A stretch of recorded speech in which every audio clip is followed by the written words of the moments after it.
Olá, tudo bem? Hoje nós vamos discutir o enfrentamento ao racismo. O Brasil foi o último país das Américas a abolir formalmente a escravidão. Infelizmente, 13 décadas depois, muitos efeitos dessa subordinação ainda persistem na sociedade brasileira. Neste cenário, fica a pergunta: como trabalhar políticas de reconhecimento de justiça, de desenvolvimento e igualdade de direitos? Para falar sobre o assunto, eu converso com o presidente da Fundação Palmares, Erivaldo Oliveira, e com o economista e consultor legislativo do Senado, Mário Teodoro. Antes, porém, eu gostaria de convidá-los a acompanhar comigo as informações da jornalista Ana Graziela Aguiar, que traz números sobre a discriminação e a desigualdade racial no país. Oi, Maranhão. Apesar de ser crime, a discriminação racial ainda é realidade no Brasil. No ano passado, o Disque 100, da Secretaria de Direitos Humanos, recebeu mais de 900 denúncias de discriminação racial. É importante lembrar que o racismo é crime inafiançável, não prescreve e prevê pena de 1 a 3 anos de prisão mais multa. E além de tipificar o racismo como crime, o Brasil também prevê pena para quem comete injúria racial, que é quando alguém usa palavras ofensivas contra uma outra pessoa por causa de sua raça ou cor. De acordo com os números apresentados recentemente pela PNAD, dos mais de 200 milhões de brasileiros, quase 17 milhões se autodeclaram pretos. Embora a população negra represente mais de 8% dos brasileiros, a igualdade de direitos em relação aos brancos ainda é realidade distante. Em 2010, segundo o IBGE, 17% das mulheres brancas tinham ensino superior. Menos de 7% de pretas e pardas tinham diploma.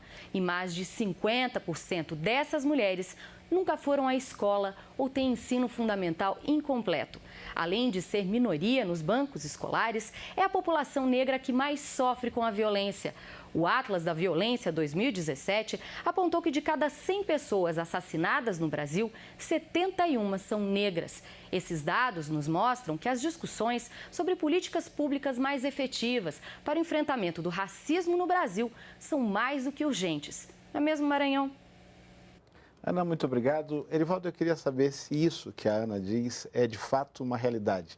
A questão da igualdade racial é uma realidade distante no país? Muito distante. Até hoje, nós vivemos o dia seguinte do 13 de maio.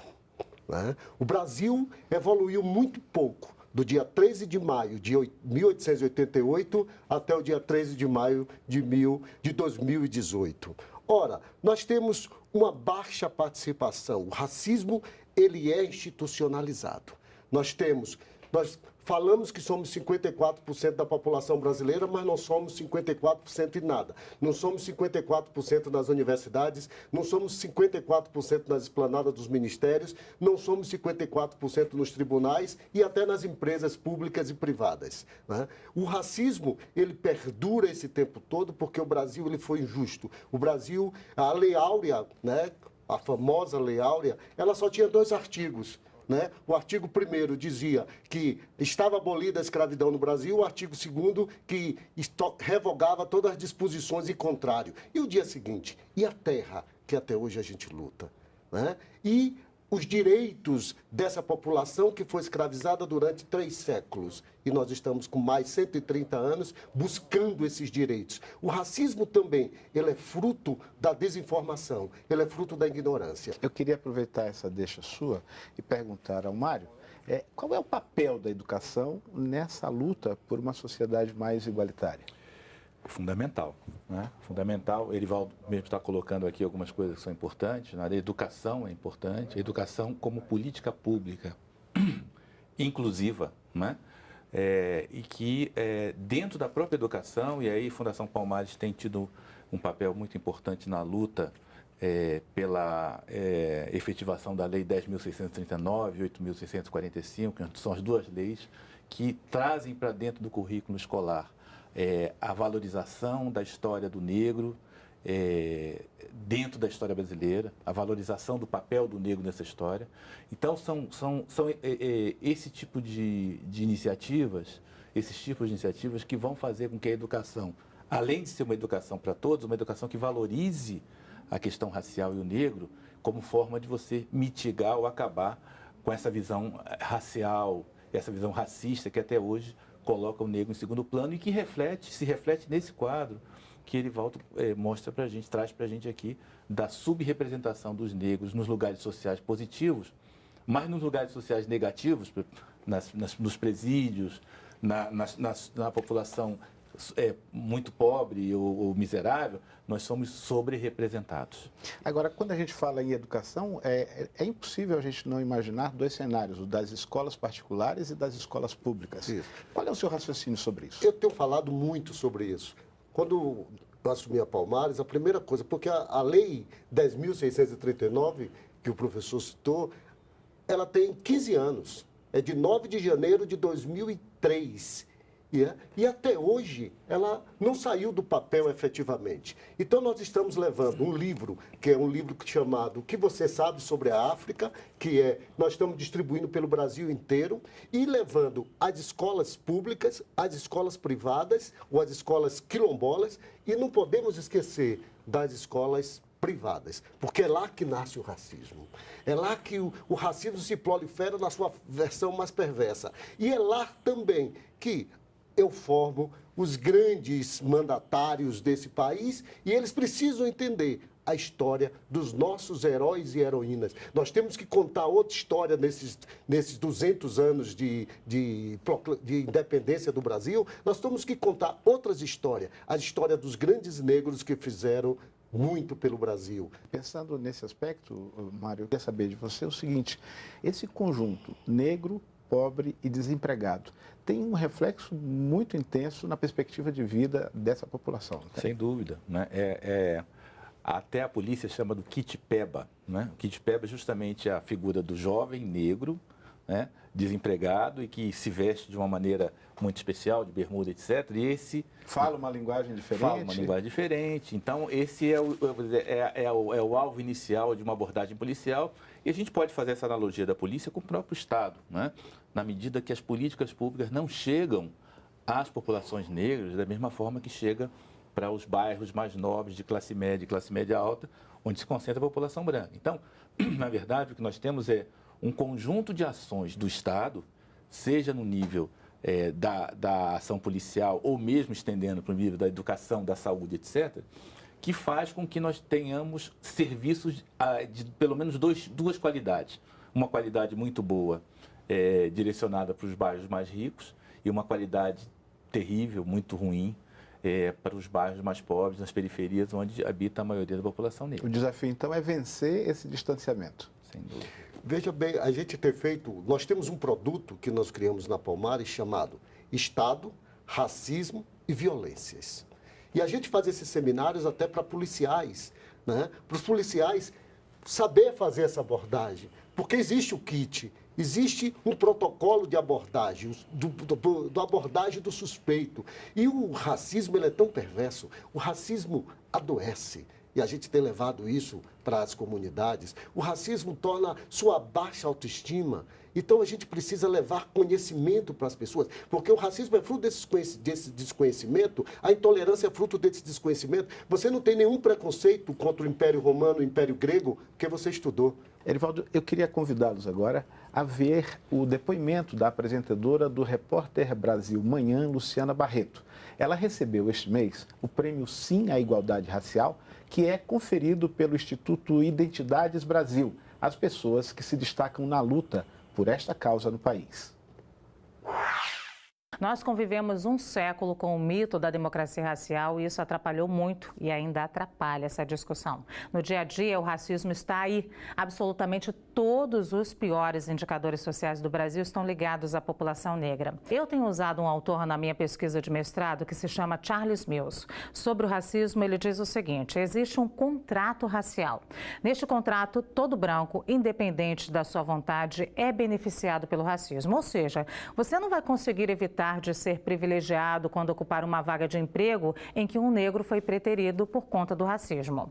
Mas nem todo branco concorda com esse contrato. Nem todo branco precisa assinar este contrato. E o que nós precisamos hoje é que essa pessoa que reconhece o seu privilégio, mas não concorda com ele, se engaje na luta antirracista. Não como um protagonista, que é a vítima direta desse sistema, mas como um colaborador da luta antirracista. Erivaldo, esse contrato a que a Luciana se refere, ele prevalece no país como um todo ou ele tem áreas do país onde ele é mais evidente? Ele prevalece, porque as pessoas, eu costumo dizer que todo mundo se acha afrodescendente, né? Afrodescendente e quase todos no Brasil são. Agora, quem sofre o racismo é a tez, é a cor da pele. Né? Não adianta você falar apenas que você é afrodescendente quando vamos fazer um exercício aqui perverso, né? Se voltasse à escravidão, você não seria negro. Né? Então a gente precisa, e eu costumo dizer que o combate ao racismo não vai se dar só pelos negros. É pelos aqueles brancos que também não concordam. O pastor Martin Luther King não fez o levante nos Estados Unidos só com os negros. Eram aqueles também que não concordavam com aqueles privilégios dos brancos. Então a gente precisa levantar a todos. A luta não é só nossa, porque o racismo não é um problema nosso. O racismo é de quem os tem. Né? E para ter, a gente tem que chamar para a nossa causa. Né? Independente de sua cor, você tem que vir para a causa, lutar contra determinados privilégios, contra determinados... Porque é fácil você entrar na universidade pelas cotas, né? Ah, eu sou afrodescendente, mas não é ele que sofre o preconceito. Nós reativamos um convênio que nós tínhamos com o Instituto Rio Branco, que é para a formação de diplomatas, e essa discussão é muito acalorada lá, porque aparece lá muita gente de tez branca, de pele branca, mas são afrodescendentes. E aí fica a grande discussão, e tem grandes discussões lá no Instituto Rio Branco por conta disso. Você falou em cotas, o Mário foi professor da UNB durante um bom tempo. Qual é o teu raciocínio a respeito das cotas? Eu acho que as cotas são uma das raras políticas públicas que confrontam esse status quo da sociedade brasileira, atravessada pelo racismo institucional, que faz com que as instituições se acostumem, entre aspas, a receber determinadas pessoas em função da sua cor da pele. Então, nós temos hoje as instituições, por exemplo, pouquíssimos generais negros, pouquíssimos bispos negros, a gente falar da igreja, pouquíssimos diretores de bancos negros. E as cotas, elas vêm gerar o estereótipo de que só quem pode fazer um bom ensino superior é a elite, filha dos diretores dos dirigentes. Então, essa cota, ela quebra, ela tem o condão de quebrar esse círculo vicioso, né, dos lugares sociais determinados pela questão racial. E desde a instituição do sistema de cotas no país, a gente consegue ter um parâmetro para dizer, olha, ela funciona na prática? Sim, sem dúvida. Primeiro, pelo próprio ambiente da universidade hoje. Né? Quando se vai nas universidades, na UNB, na UFBA, enfim, todas as universidades, a gente vai ver uma diversidade muito maior entre os alunos e o hábito dos alunos da convivência entre a diversidade, que já é uma coisa fantástica. O segundo é que já começam a sair as primeiras gerações de formandos cotistas, e aí eu lembro, ninguém sai por cotas. Você pode entrar por cotas, mas você vai sair se você cumprir todos os requisitos. Então, eu acho que é um discurso muito ruim esse de que quem saiu por cotas, ninguém sai por cotas. Então você tem hoje já um conjunto de indivíduos negros e negras que saíram por cotas e que vão mudar a cara dessa elite intelectual do Brasil. Olha, nós vamos chamar um rápido intervalo e daqui a pouco a gente volta com mais informações sobre esse assunto.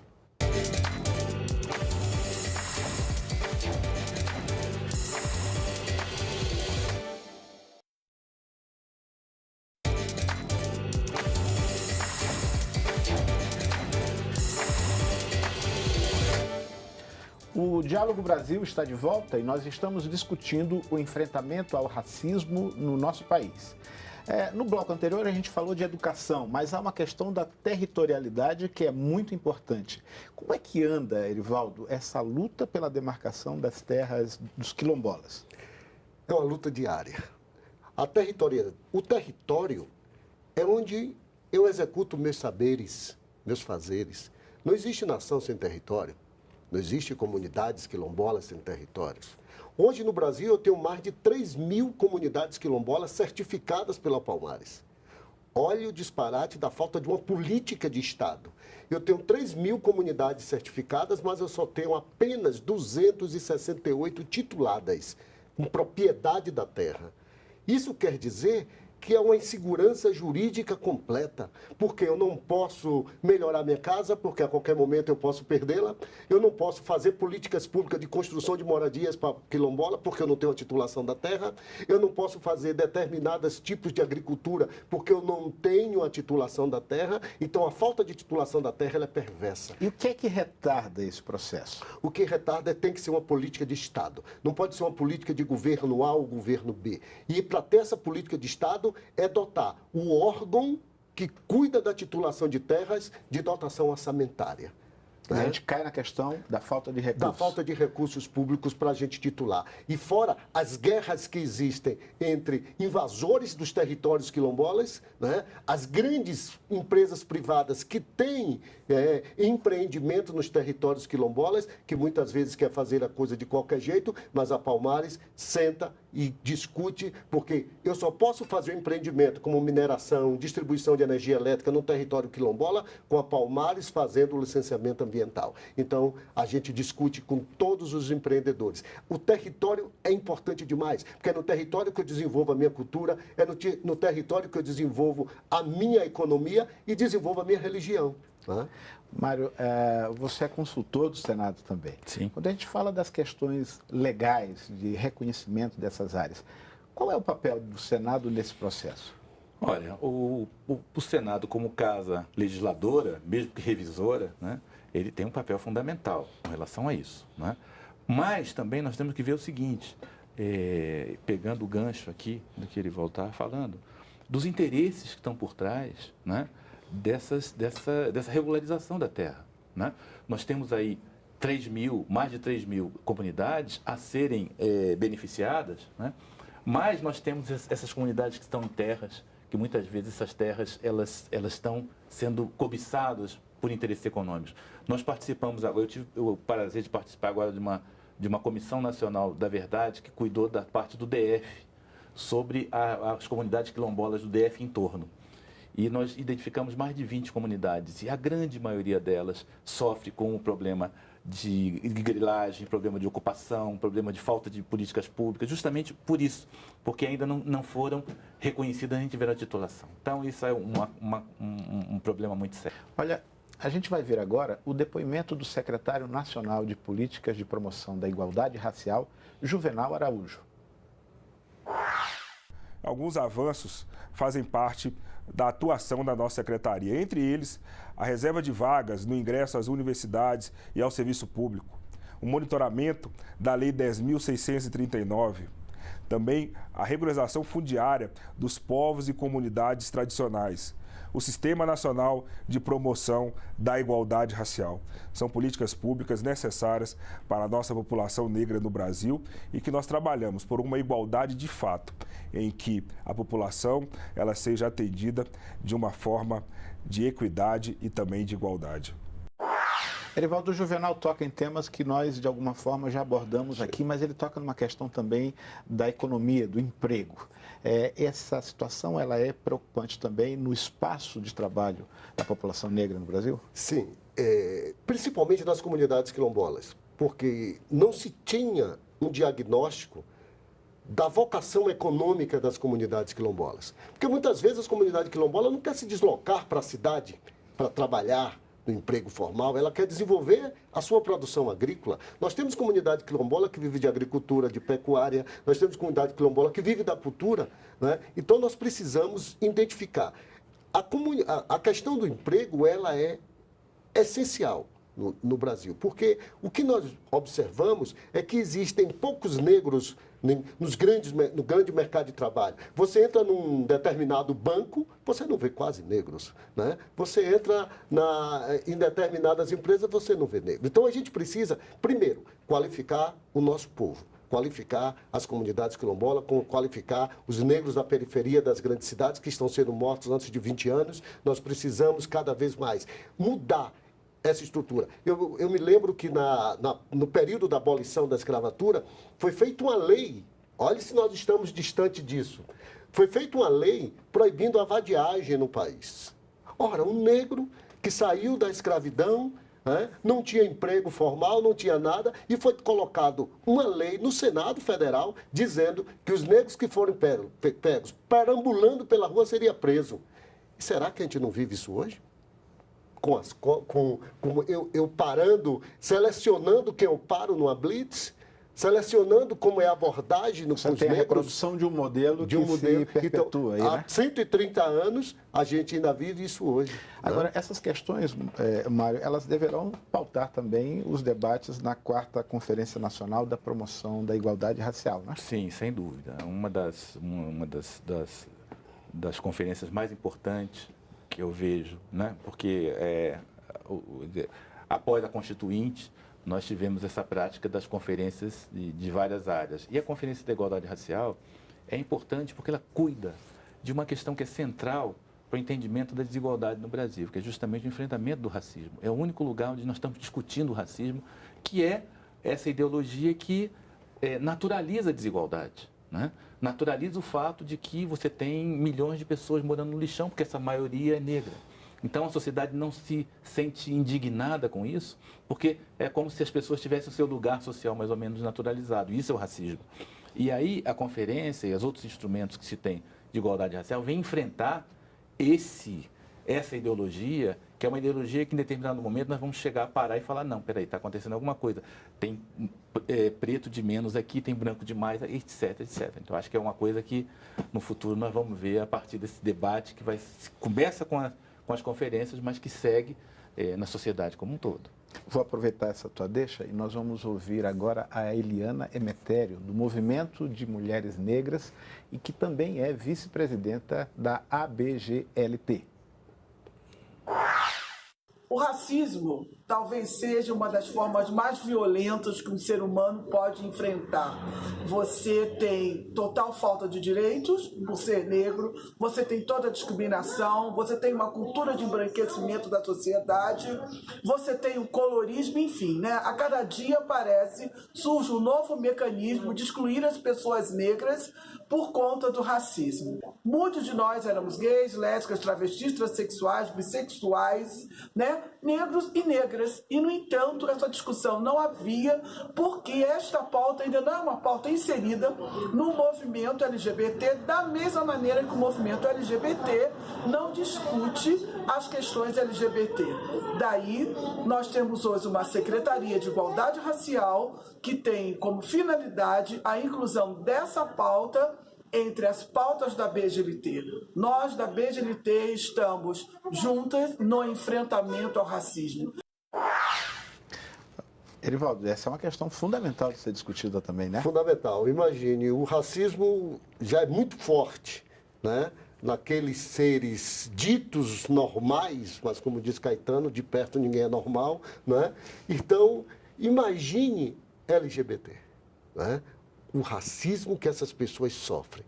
Aqui em Brasília tem uma associação de negros, deficientes auditivos, gays.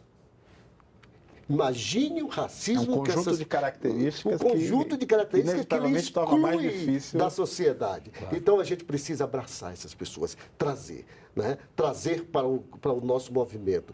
Defender a sua causa com unhas e dentes. Defender o seu direito de fazer sua opção, seja sexual, religiosa, né? Porque cada um tem o direito a fazer a opção da sua religião, da sua opção sexual. O que não pode é essa falta de respeito, é essa intolerância absoluta, né?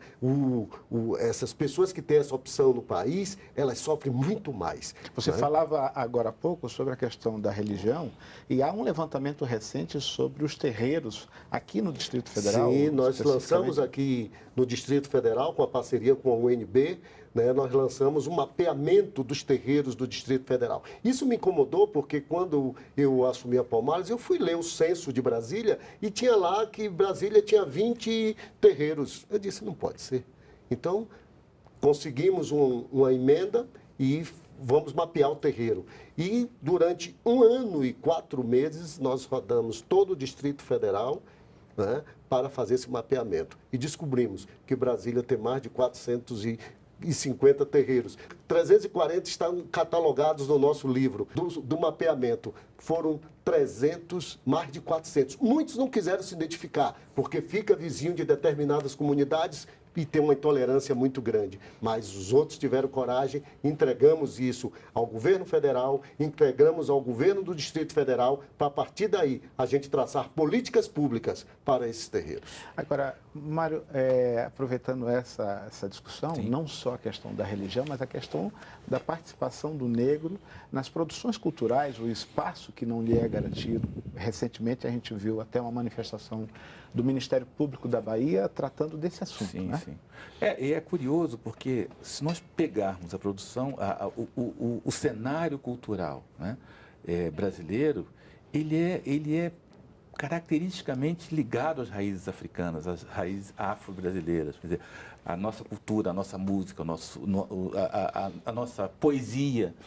E, ao mesmo tempo, o que nós estamos vivendo hoje é a ausência quase que completa do elemento negro em alguns espaços que são fundamentais. Espaços que tentam retratar a realidade brasileira, mas retrata com esse filtro que faz com que a realidade se pareça mais com a realidade europeia do que com a própria realidade brasileira. Então, esse é um drama, e um drama que nós temos que enfrentar. Eu acho que o Ministério Público foi muito feliz, né, nesse enfrentamento, e também chamar a atenção de que isso não é novo, isso acontece há muito tempo, né? As Gabrielas brancas, por exemplo, quando a Gabriela realmente é negra, mas agora me parece que em função dessa própria aumento da vigilância com relação à questão racial, essa pauta está se colocando. Olha, o nosso tempo terminou, infelizmente a gente não vai conseguir abordar todos os assuntos, mas acho que o nosso programa deu uma bela contribuição para esclarecer o telespectador brasileiro sobre a questão da igualdade racial. Se você quiser saber mais sobre o nosso programa, entre no site da TV Brasil. Te espero na segunda que vem, às 10h15 da noite. Até lá!